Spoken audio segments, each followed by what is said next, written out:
Hello everyone, my name is Akriti Roniar and today in this video I'll be talking about cutoff. इस बार cut off ने सबका मतलब दिमाग ख़राब कर दिया. In the entire UGC net result अभी तक के ऐसा कट ऑफ का जंप कभी देखने को नहीं मिला. हाँ होते थे 4-5 नंबर 6 नंबर एंड इतने होने भी चाहिए. कोई भी कॉम्पिटिटिव एग्ज़ाम में single digit until unless single digit तक जंप कर रहा है, it's okay, it's completely okay. इतना तो बनता ही है एंड होता ही है बट जो इस बार यूजीसी नेट में देखा गया मतलब अगर आप पिछले दिसंबर अटेम्प्ट से ही मिला लो तो इस बार आई थिंक 20 to 25 नंबर का सीधा जंप था नंबर पे. And which was unbelievable for everyone. Everyone is shocked कि कट ऑफ इतना हाई कैसे किया, जबकि paper was also little tough. June के कंपैरेटिवली तो बहुत ही टफ था एंड ऐसी भी I think paper was tough. And मेरे वाले में तो paper 1 was tough. It was all पता नहीं कहाँ से सारे क्वेश्चंस दे दिए थे but thankfully I qualified, but paper 1 was actually tough.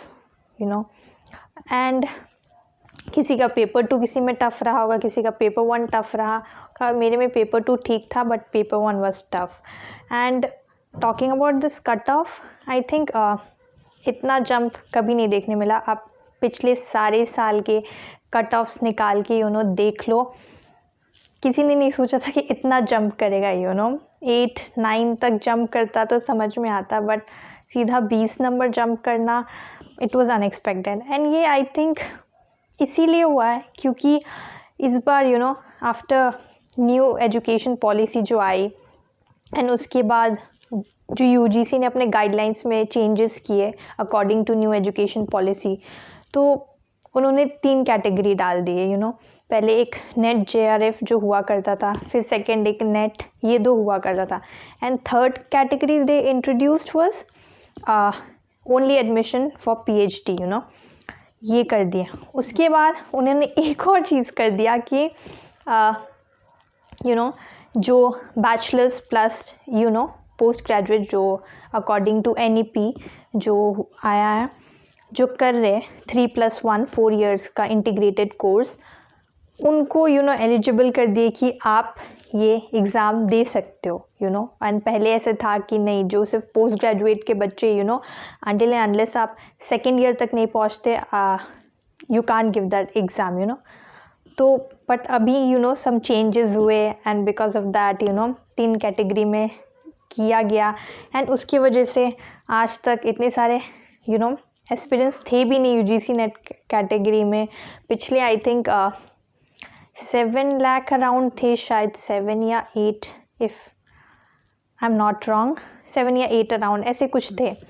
And now इस बार जो थे 11 लाख एस्पिरेंट्स थे शायद, 10 या 11, हाँ 10 या 11 थे.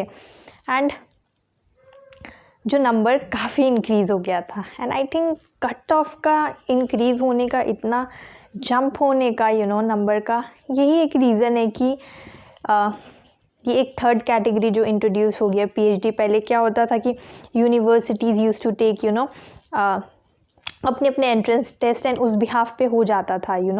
प्राइवेट का तो क्या है, प्राइवेट में तो ऐसे ही ले लो कर लो just. But I think it's not worth it. Private से ऐसे ही करके तो कोई सेंस ही नहीं बनता. अनटिल अनलेस कोई टॉप मोस्ट सेंट्रल यूनिवर्सिटी में आपको मिल रही है एडमिशन, तो टॉप मोस्ट सेंट्रल जितनी भी सेंट्रल यूनिवर्सिटीज़ हैं वो सारे अपने एंट्रेंस टेस्ट कंडक्ट कराया करते थे.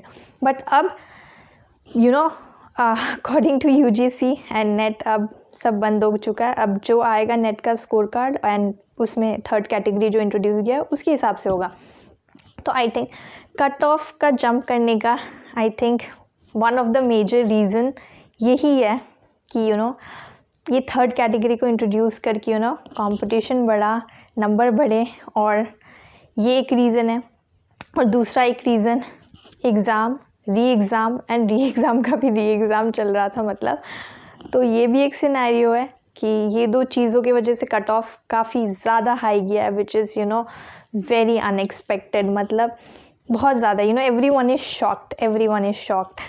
But on the other hand मैं ये बोलना चाहूँगी, जिनका भी जिन स्टूडेंट्स का भी बॉर्डर लाइन पे आके टच करते करते रह गया है या उससे थोड़े से पीछे है वो नंबर सिंगल डिजिट नंबर, या जितना भी करीब आके, जैसे 10 नंबर से किसी का छूटा है, किसी का 8 नंबर से छूटा है, जितने का भी क्योंकि कट ऑफ का बहुत ज़्यादा जंप हुआ है तो रिज़ल्ट बहुत कम निकाला गया बहुत कम दिया यूजीसी ने रिज़ल्ट।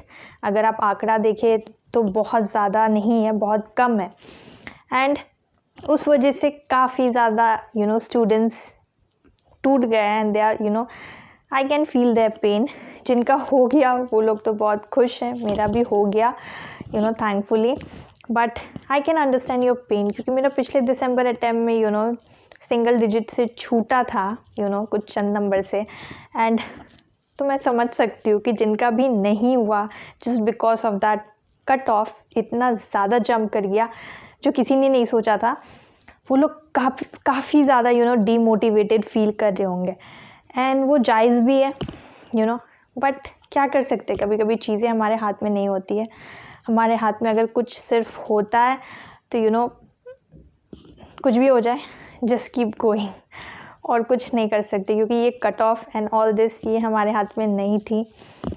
इतना कुछ हुआ, चेंजेस हुआ एंड एग्ज़ाम री एग्ज़ाम, ये दो फैक्टर की वजह से मेजर कट ऑफ का इतना जंप देखा गया which was totally unexpected. And I know काफ़ी ज़्यादा स्टूडेंट्स का नहीं हुआ है एंड वो लोग काफ़ी ज़्यादा लो फील कर रहे होंगे एंड उन्हें अच्छा नहीं लग रहा होगा एंड उन्हें गिव अप करने का भी मन कर रहा होगा। आई नो ऐसा होता है एंड आप लोग का भी हो रहा होगा। बट ये जस्ट 1 महीना बचा है। I would suggest please guys, please don't give up करके 1 महीना बचा है, प्लीज़ मत करना। मैं तो यही कहूँगी कि प्लीज़ मत करना, क्योंकि अगर आप ये देखोगे कि नए एस्पिरेंट्स आएंगे, जो नए अभी फॉर्म जो नए स्टूडेंट्स जो भी फॉर्म अभी भरेंगे डालेंगे आप लोग ऑलरेडी पहले से यहाँ तक पहुंच चुके हो, आप लोग ने काफ़ी ज़्यादा पढ़ाई करी है, उनके मुताबिक जो नए आएंगे। तो अब अगर आप ये सोचेंगे कि कंपटीशन बढ़ रहा है, फिर से नंबर बढ़ेगा, आंकड़ा बढ़ेगा एंड इतने सारे एस्पिरेंट्स हो जाएंगे, तो फिर से आप लोग को डर लगेगा ना, घबराहट। बट वो नए हैं एंड उनका भी वो तैयारी नहीं है जो आपने कर रखा है आपका 3x टाइम ज़्यादा हो चुका है। एग्ज़ाम री एग्ज़ाम के चक्कर में तो हमारी तैयारी कुछ ज़्यादा ही अच्छे से हो चुकी थी, बट कट ऑफ की वजह से कुछ लोगों का थोड़ा लक फैक्टर एंड समथिंग जो भी। बट मैं यही बोलूँगी कि ये मत सोचना कि और स्टूडेंट्स आ रहे हैं तो कंपटीशन बढ़ जाएगा and you will give up. नहीं, प्लीज़ आप ये गलती मत करिएगा, आप लोग दीजिएगा एंड ज़रूर हो जाएगा। कभी कभी कोई चीज़ हमारे हाथ में नहीं होती है, बट इसका ये मतलब नहीं कि हम छोड़ दे उस चीज़ को या जाने दे जिस चीज़ को हम बहुत चाहते हैं एंड जिनका भी ओनली एडमिशन फॉर PhD वाला कैटेगरी में हुआ है, आई वुड सजेस्ट उन लोग को भी देना चाहिए, क्योंकि अगर इस फील्ड में आप करियर बनाना चाहते हैं, assistant professor and research and जो भी, तो I think only admission for PhD लेके कुछ नहीं होने वाला, कुछ नहीं उखाड़ पाएंगे। नेट करना ज़रूरी है क्योंकि it carries a lot of weightage. तो जिनका ओनली एडमिशन फॉर PhD में है वो भी दीजिएगा एंड जिनका वो भी नहीं हुआ है वो तो देंगे ही देंगे, देना ही बनता है।